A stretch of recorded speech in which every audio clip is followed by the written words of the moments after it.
From the studios of Farm Journal Broadcast, this is AgDay.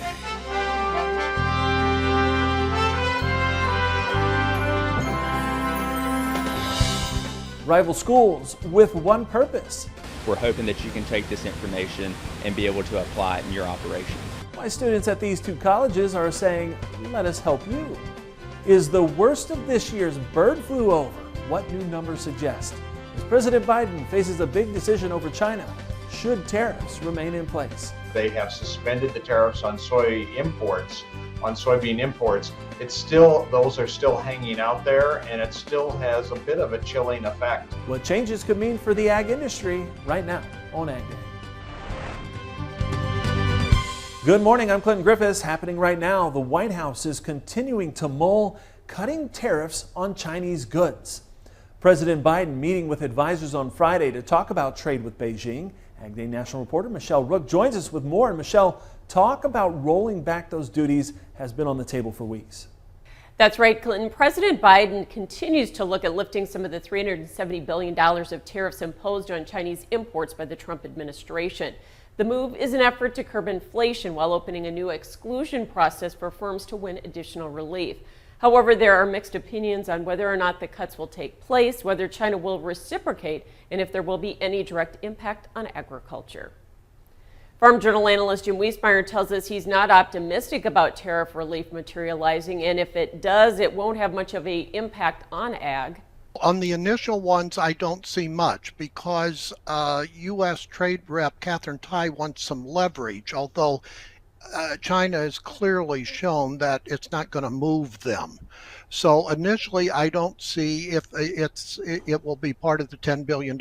However, he admits if there is some reduction in tariffs, it will at least open the door for further discussions. Now, the one caveat is there are some targeted tariffs that could be lifted that would ease costs for farmers, like the 25% tax on semiconductors that go into farm machinery, plus the cost of crop protection products. Some of the base chemistry we import from China, we add in the specialized ingredients here and then are sold in the United States. So this reduction or potential elimination of either reduction or elimination of import tariffs may have an impact on the input side, the cost of the products coming in. And while tariffs on soybeans imported to China were already under some import exclusions, officials with the American Soybean Association tell us any further movement on Section 301 and 232 tariffs will be helpful. Even though the tariff China right now has for a lot of their state-owned enterprises, they have suspended the tariffs on soybean imports, those are still hanging out there, and it still has a bit of a chilling effect. So he's optimistic about the impact at least partial reduction of the tariffs will have for agriculture. Wiesmeyer says the tariff reduction isn't likely to lower inflation and is an admission that tariffs don't work. Now, additionally, the White House has also been weighing a new investigation into Chinese subsidies and their damage to the American economy as a way to pressure Beijing on trade. All right, thanks, Michelle. The tariff talk again over China comes amid record ag exports for the U.S., with exports and imports in May both topping $17 billion for the third straight month. The Senate Ag Committee Republicans supplying this graphic, which shows through May 22nd, ag exports are at a record value of nearly $84 billion. That's up 14% from the same period last year. USDA, well, they forecast that ag exports will top $191 billion this year. The summer heat continues this week, but some areas could get some much-needed rain. Meteorologist Matt Yurosavik has a look ahead. Yeah, Clinton, and if we take a look at this pattern, still a very big ridge right through the middle part of the country. A lot of that warm air sticking out in the west. A little bit of a break from the heat and humidity in the northeast and parts of the Corn Belt, but it's still going to be hot and humid out along the Gulf Coast with temperatures that still could be pushing the triple digits as we head through this week.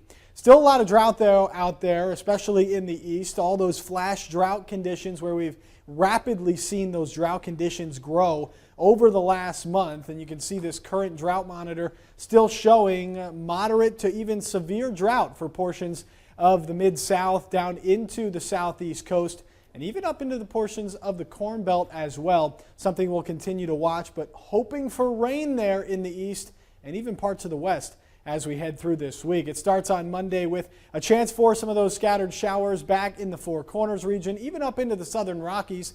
Another storm system bringing some much needed shower activity to the upper Midwest. And then another couple of fronts stalled out along the Gulf Coast, bringing more chances for some heavier thunderstorms, especially in parts of Florida as we head through this week. And we're getting a better look at fields impacted by last week's derecho. Carl Eliason of Renner, South Dakota, sharing this picture. On the top, a cornfield before the storm. On the bottom, just after. He says the good news is none of it is snapped. Let's hope it'll be standing fully upright soon. I'll have more on your forecast coming up. It appears the worst of this year's deadly bird flu may be at an end, with virtually all HPAI restrictions removed from U.S. commercial poultry operations. Now, only 3 of the 186 commercial poultry complexes depopulated for highly pathogenic avian influenza have yet to be released from quarantine. That's according to Animal and Plant Health Inspection Service information. It represents less than 1% of the U.S. commercial egg layer flock. A total of 385 flocks in 37 states were impacted by this year's flu, which you can see on this map, impacting more than 40 million birds. 5 chicken industry executives were acquitted by a jury in Denver federal court after being accused of conspiracy and bid rigging from 2012 to 2019. The verdict is considered a defeat for the Department of Justice prosecutors who moved forward with the case.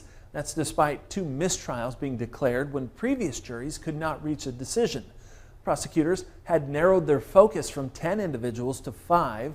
Now, acquitted in the case were 2 former Pilgrim's Pride chief executive officers, a former Pilgrim's vice president, and the president and vice president of Claxton Poultry.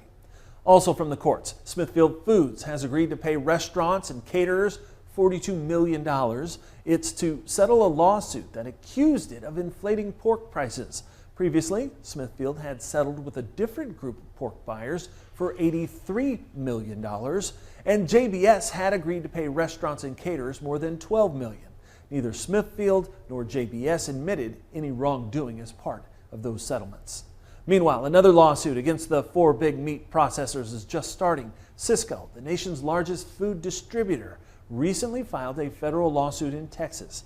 Now, it's accusing Tyson Foods, JBS, Cargill, and National Beef of price fixing. The lawsuit claims those companies have conspired to suppress the number of cattle slaughtered to help drive up the price of beef. The allegations are similar to ones in lawsuits filed by grocery stores, ranchers, restaurants, and other wholesalers. The industry has maintained supply and demand drive beef prices, not anti-competitive behavior. Dutch farmers, well, they're staging large protests in their country against government plans that may require them to use less fertilizer and reduce livestock. Now, the farmers have used their tractors to block traffic on busy roads, Amsterdam's airport, and major supermarket distribution hubs. Last month, the government introduced targets to reduce nitrogen compounds by the year 2030. It says reductions are necessary to cut emissions from farm animal manure and from the use of ammonia in fertilizer. Now, it estimates a 30% cut in the number of livestock is needed. Many farmers argue the goals are poorly conceived and unfair. Grain markets fought their way back into the green to end last week, so what should we expect in the week ahead? Well, that's next. And later, these young researchers are teaming up to study artificial light in hopes of maximizing yields for indoor vegetable production. That's today in the country. Ag Day is brought to you by the End Zone by Farm Shop MFG, which allows you to rehydrate your soybeans from 10 to 13%. On a 20,000 bushel bin, that's an extra semi-load added to your bottom line. Order your End Zone fan control by July 31st and receive $200 off.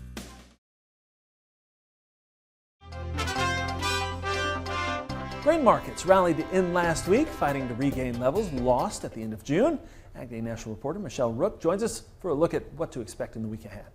Joining us with market analysis, Chip Nellinger, Blue Reef Agri-Marketing. We had a pretty good recovery into the end of the week in terms of the grains as we start off Monday here. Can we keep that going if we get a little help from the weather? Yeah, I think it's all about the weather. You know, I think the big fund sell-off that we saw, really wasn't about the weather. That was about get me out, fund liquidation, money flow. And, in that sell-off, we just got way too cheap fundamentally. And now, as you look at the past 4 or 5 days of of rainfall that we had last week, it was about as advertised. And I would argue that the coverage was actually a little bit less. There's still some areas that, were on the short end of the stick and didn't get a whole lot of rain. Some areas that missed entirely. And all along, all throughout this, the last 10 days and even going into the close last week, those extended weather models are still very solidly pointing towards very dry weather the rest of July and into the first part of August. Seasonal temperatures, no massive heat like we saw last week in areas, but temperatures and rainfall is still going to drive this thing. And I think that the market kind of snapped back and said, yeah, even though it rained, we've got a long way to go before this crop is made, and yields are still very uncertain. Does the WASDE report coming up tomorrow also help refocus us, especially trying to figure in maybe those lower soybean acres?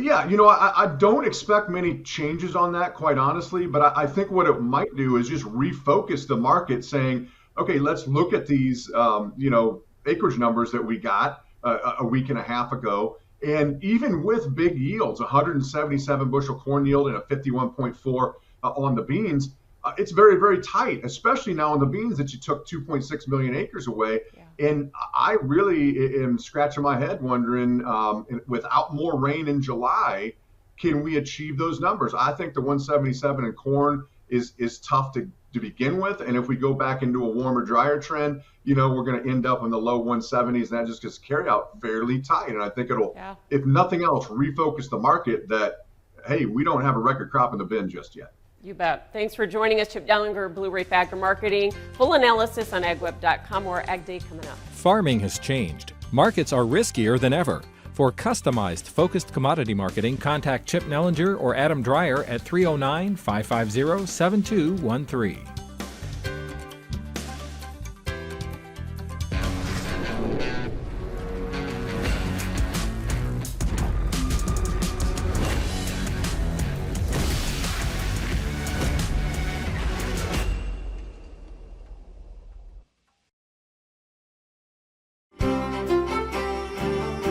Meteorologist Matt Yurosavik joining us here, taking a look at our jet stream, and it looks like a pretty big ridge building out west. Yeah, that's going to continue through this week. A lot of heat and especially the humidity still sticking around the Gulf Coast, but that heat near triple-digit highs right through the middle of the country. And as we head through the day on Monday, you can already start to see that ridge build in the west. A lot of warmth going to be coming up through the Rockies, through the Four Corners region, and especially down here across the southwest. Triple-digit highs are going to be likely. Now watch how this ridge kind of moves through the week. Not very far, staying right there through the middle of the country. A little bit of a dip there in the jet stream may keep it a little bit more active in the east, which is good for some of those flash drought conditions that we talked about earlier and have been seeing really pop up east of the Rockies. Now this ridge gets a little bit bigger into Friday. Still a lot of that heat and humidity across the south and into the west. Still keeping a little bit of a break from that in parts of the mid-Atlantic and northeast as we head through the weekend, but still this ridge not going anywhere. That heat going to stick with us as we head through next week. Here's the precipitation as we head through this week as well. A lot going on in the southeast. A couple of stalled out fronts going to be bringing some tropical rains down there, really from parts of Louisiana all the way up into the Carolinas and Virginia. Florida included in that as well. And then some showers up along the northern side of that front into the mid-Atlantic and northeast. A couple of showers also through parts of the Corn Belt and then back in the southwest. Still looking at kind of that monsoon season where we've got those highs in place. We're going to be looking at those pop-up storms during the afternoon on some of those hot and humid days out there in the west. So here's the precipitation as we head through this week. Above normal there in the west and across really the Gulf Coast and up the eastern seaboard. Those stalled out fronts below normal in the upper Midwest and the Pacific Northwest. And temperatures this week going to be normal across the east. A couple areas could be a little bit below normal with that dip in the jet stream, but staying above normal in the west. And then we keep an eye on next week for much of the same pattern, for a lot of moisture down to the south and then also more heat in the west before what could be another heat wave coming across the eastern states heading into the first part of August. That's something we'll keep an eye on right here on Ag Day. That's a look around the country. Now let's take a look at the weather where you live. Lake City, Florida, thunderstorms likely, a high near 87 degrees. Grand Forks, North Dakota, a chance for showers and thunderstorms, a high near 81 degrees. And Roswell, New Mexico, sunny and hot, a high of 103. Registration is open for the 2022 Pro Farmer Crop Tour. Join our team as we gain insight on the 2022 growing season in person or online. Visit profarmercroptour.com/register to select the stop nearest you.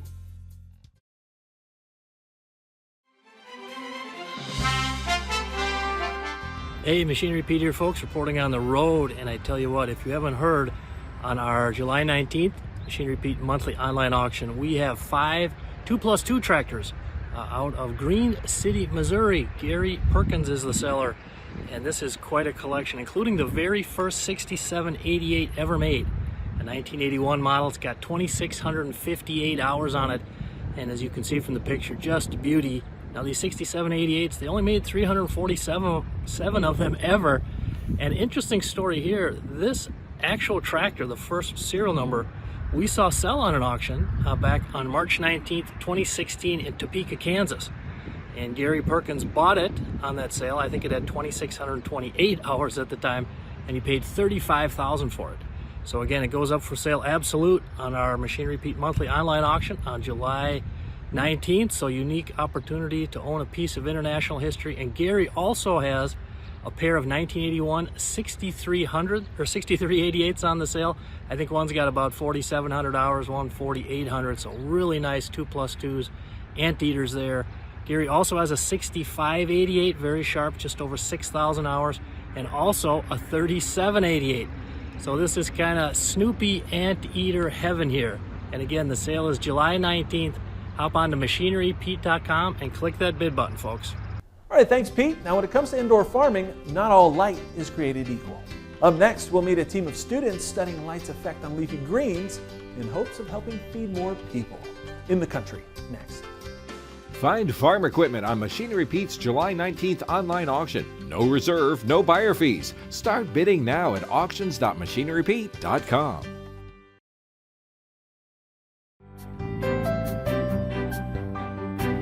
They may be rivals on the gridiron and the hardwood, but undergraduate students at the University of Kentucky and the University of Tennessee are working together.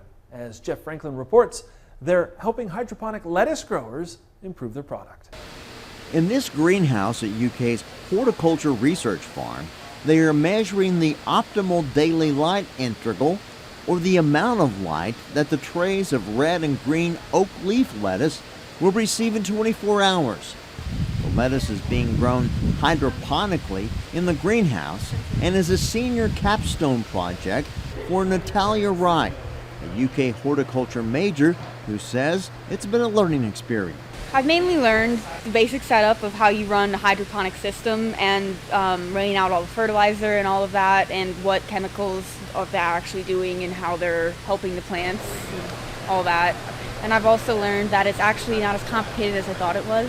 Thread it through, and then you can slide this up and down. Wright is a student of UK Extension Professor Garrett Owen, and the research is being conducted in Owen's lab.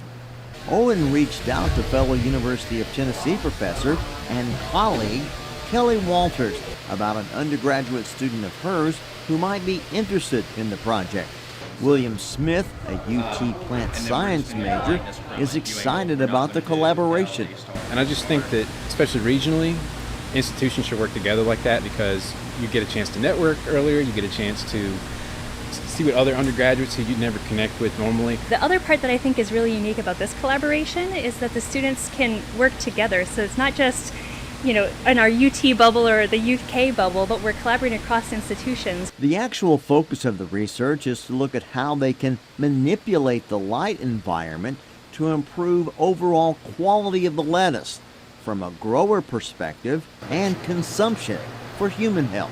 But overall, in my opinion, and based off of my mission for my lab here at the University of Kentucky, it doesn't matter what size grower you are or the level of technology. So from low to high, we're hoping that you can take this information and be able to apply it in your operation. This is the first of what will be 3 harvests of the lettuce, with 2 more later this summer.